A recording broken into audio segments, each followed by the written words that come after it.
Very good morning, dear students. Class 8th, Subject English, Unit 1st, The Best Christmas Present in the World. संसार का सर्वोत्तम Christmas उपहार नामक first unit की हम स्टडी करने वाले हैं. सो देर आर सम डेट्स. पढ़ने से पहले आप इस बात को समझने का प्रयास करें. देर आर सम डेट्स और periods of time in the history of the world. इस पाठ को पढ़ने से पहले आप ये जान लेना चाहेंगे कि इतिहास में कुछ तारीखें और कुछ समय कालखंड ऐसे रहे हैं जो that are so significant that everyone knows and remembers them, जो इतने महत्वपूर्ण हैं कि जिनको हर कोई जानना चाहता है, याद करना चाहता है. The story you will read mention one such date and event, a war between the British and the Germans in 1914. इस पाठ के अंदर आप जिस घटना के बारे में पढ़ना चाहते हैं वो घटना 1914 में अंग्रेजों और जर्मनों के बीच में हुए युद्ध का उल्लेख करती है. Can you gas which war it was? क्या आप अंदाजा लगा सकते हैं इन तिथियों में कौन कौन सी घटनाएं घटित हुई है? Do you know which events the dates below refer to? नीचे जो डेट्स दी गई है उन तारीखों को में कौन सी घटनाएं घटित हुई? ए 4 जुलाई 1776, 4 जुलाई 1776 को कौन सी घटना घटित हुई? 17 दिसंबर 1903, 17 दिसंबर 1903 को कौन सी घटना घटित हुई? 6 अगस्त 1945, 6 अगस्त 1945 को इतिहास में कौन सी घटना घटित होती है? डी 30 जनवरी 1948, 30 जनवरी 1948 को इतिहास में कौन सी घटना घटित होती है? 12 अप्रैल 1961, 12 अप्रैल 1961 को कौन सी घटना घटित होती है? 20 जुलाई 1969, 20 जुलाई 1969 को इतिहास में कौन सी घटना घटित होती है? इन सारी बातों की जानकारी लेने के लिए the answers are on page 23. इस बुक के 23 पेज नंबर पे आपको आंसर मिल जाएगा. उससे पहले हम लोग इस पार्ट की डिटेल में स्टडी करते हैं. I spotted it in a junk shop in Bridport, a roll-top desk. The man said it was early 19th century and oak. देखिए, स्पॉटेड का मतलब देखा गया या पाया गया. इसकी स्पेलिंग को समझने का प्रयास करेंगे. स्पॉटेड यानी सा इट या फाउंड इट, देखा गया या पाया गया. इस पहली लाइन का अर्थ यह होता है आई spotted it in A junk shop in Bridport A role top desk.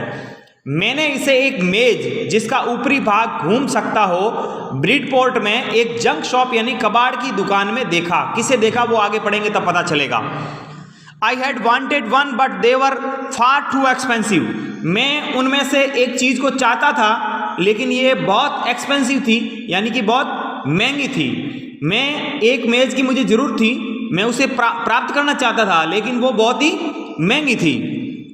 This one was in a bad condition, और ये मेज बुरी दशा में थी यानी कि इसकी स्थिति खराब थी.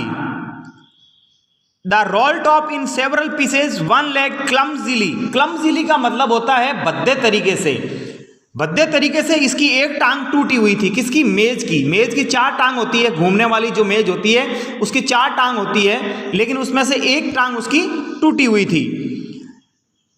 Clumsily mended, scorch marks all down one side. एक तरफ भद्दे तरीके से वो मरम्मत की गई थी और वो जली हुई थी जिसके ऊपर दाग लगा हुआ था, जो स्क्रॉच डाउन थी. स्क्रॉच मार्क्स था, उसके ऊपर जले हुए के निशान थे. It was going for very little money, और मैंने सोचा कि यदि मैं इसको ले भी लूंगा तो इसके कोई ज़्यादा पैसे बनने वाले नहीं, यानी कि ये कोई महंगी बिकने वाली नहीं है. It would be A risk a challenge. ये एक जोखिम था, एक खतरा था और ये एक चुनौती होगी यदि मैं उसको खरीद लेता हूं. But I had to have it, लेकिन मुझे तो इसको लेना था.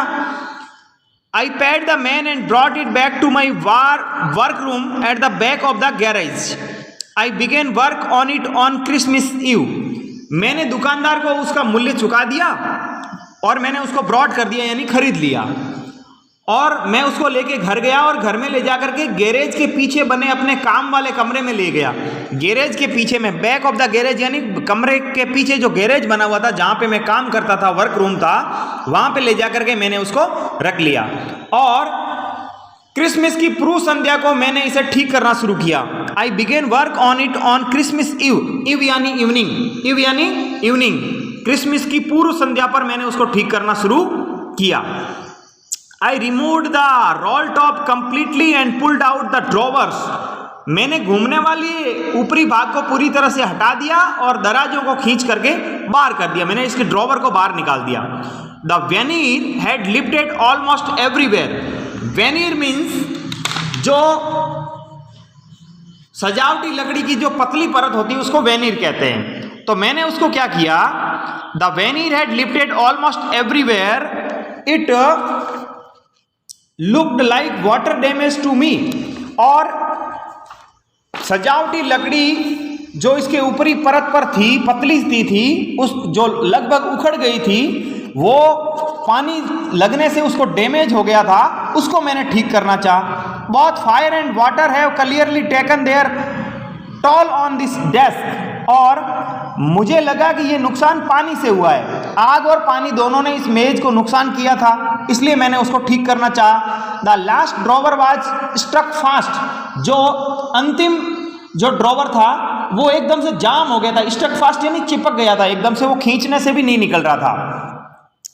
अंतिम दराज बहुत ही जाम हो गई थी। और क्या स्थिति थी, I tried all I could to ease it out gently. मैंने उसे धीरे से निकालने का प्रयास किया, लेकिन उसकी वो ड्रॉवर खुली नहीं। In the end I use brute force. और अंत में मैंने पूरी ताकत लगा करके उसको खींचा।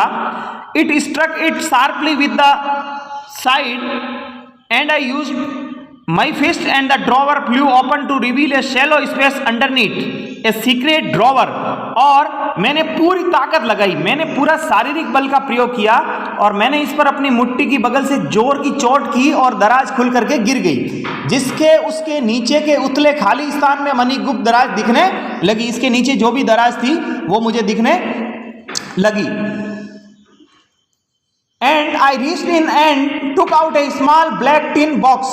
Shallow tapped to the top of it was a piece of lined note paper and written on it in shaky handwriting, Jim's last letter received January 25th, 1915. जब मैंने उसके नीचे की दराज में हाथ डाल करके खोला तो उसमें जिम के हाथों से लिखा हुआ 25 जनवरी 1915 का अंतिम पत्र मुझे प्राप्त हुआ, वो मुझे दिखा। फिर आगे क्या होता है, to be buried with me when the time comes. I knew as I did it that it was wrong of me to open the box, but curiosity got the better of my scruples. It usually does. उसके बाद क्या होता है, समय आने पर इसे मेरे साथ ही दफनाया जाए। जैसे ही मैंने ये किया, मैं समझ गया था कि डिब्बे को खोलकर मैंने गलती की थी और उत्सुकता मेरी नैतिकता पर हावी थी।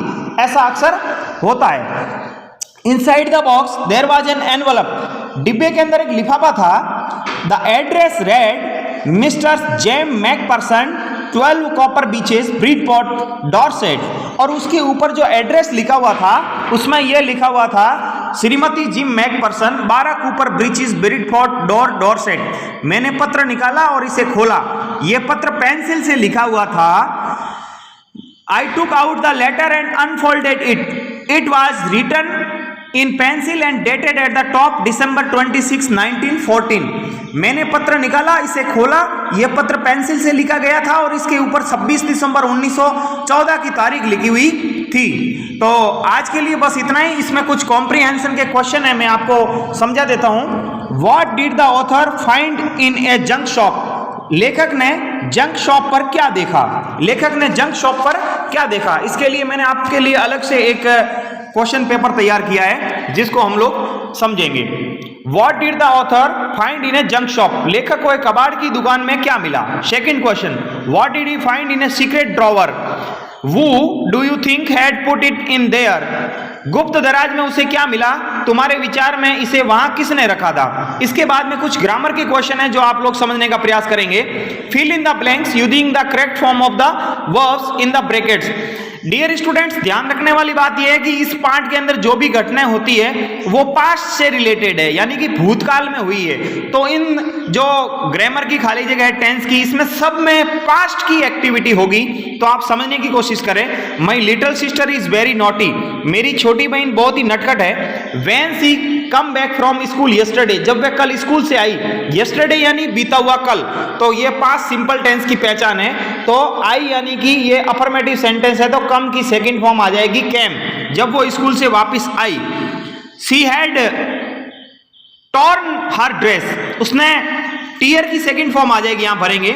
नेक्स्ट है we ask her how it had happen, she say she have quarrel with a boy, she have beat him in a race and he have tried to push her, she have tell the teacher and so he have chased her and she have fall down and have tear her dress। वो कल school से घर आई तो रास्ते में एक बदमाश लड़के ने उसका पीछा किया और उसके कपड़े को खींचा, जिसकी वजह से वो नीचे गिर गई और नीचे गिरने से उसकी ड्रेस है वो फट गई। तो इस प्रकार से इसमें होने वाली सारी एक्टिविटी है ना वो पास्ट सिंपल टेंस में दे रखी है, इसलिए आप इसको पास्ट सिंपल टेंस में समझ करके इसको भरने का प्रयास करेंगे। इस यूनिट की कुछ स्पेलिंग्स है जो आपको सॉल्व करनी है, जो मैंने आपको पीडीएफ फाइल में मैं आपको सेंड कर दूंगा, इसको आप देखेंगे और सारी स्पेलिंग आप लर्न कर देंगे ताकि इस पार्ट की मीनिंग है वो आपको अंडरस्टैंड हो जाएगी। इस पार्ट का पहला फ्रेज यही खत्म होता है। मैं पीडीएफ में कुछ क्वेश्चन आपको सेंड कर दूंगा जिसको आप घर में होमवर्क में सॉल्व करेंगे। Thank you very much, have a nice day.